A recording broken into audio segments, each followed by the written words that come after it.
Question 23 is an algebraic question taken from chapter 8.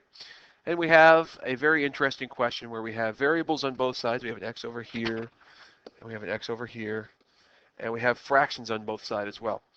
So what we're going to do here is like we did in the last example, we're going to realize that this equation is actually perfectly balanced right now. The weight of this side here and the weight of this side here are identical. That's why we have an equal sign. So they're balanced. Whatever the value of x is, when we have half of the value of 3x minus 2, that half of that value is equivalent to a third of the value of 5x plus 3. So whatever x is, we have it balanced. So what we want to think about is if I increase this side by 6 times its current weight, obviously if we did that, it would end at the scale would be like this, and we would not have equal anymore. It would be much heavier on this side. But what we're going to do is we're going to multiply this side by 6 and multiply this side by 6. And the reason why we chose 6 is in examining the denominators of both sides. I've noticed that they are 2 and 3, and a common multiple of that is 6. And when you multiply any fraction by a multiple of its denominator, you create a whole number. And before we go any further, if I just take the number, for example, 1/4, and multiply it by any multiple of 4, for example, 8. If I was to multiply 1/4 by 8, I would then take 1 over 4 times, just to show you, 8 over 1, multiply the tops, multiply the bottoms. 8 over 4 reduces down to 2, which is not a fraction, right? So when we take a fraction and multiply it by any number that is a multiple of the denominator, and that will work for 4, that'll work for 8, 12, 16, etc. Anytime we do that, we're going to create a non-fraction number. So the reason why in this question we're going to choose 6 is because it's going to change this one to a non-fraction and this one also to a non-fraction because it's a common multiple of both denominators. So I'm going to rewrite it as being multiplying it by 6, and over here I'm going to do the same thing, multiply by 6. Cross reduction is a great tool here because 6 over 2 is really 3 over 1.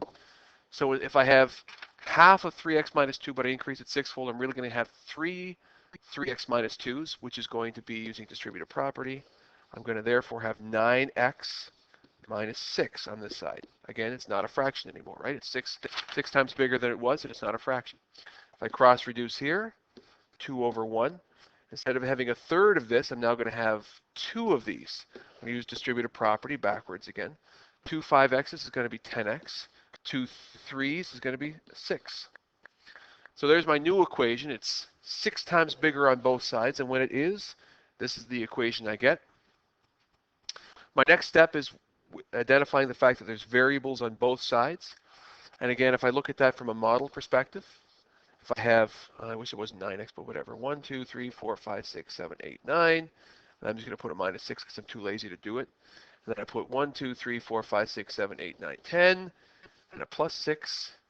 If I was to take away, and hopefully I can get this to work, if I was to take away 9x's from this side, okay, 9x's from this side and 9x's from this side, I would maintain that balance, and I'd have negative 6 equals x plus 6. And if I look at that down here, if I subtract 9x from both sides,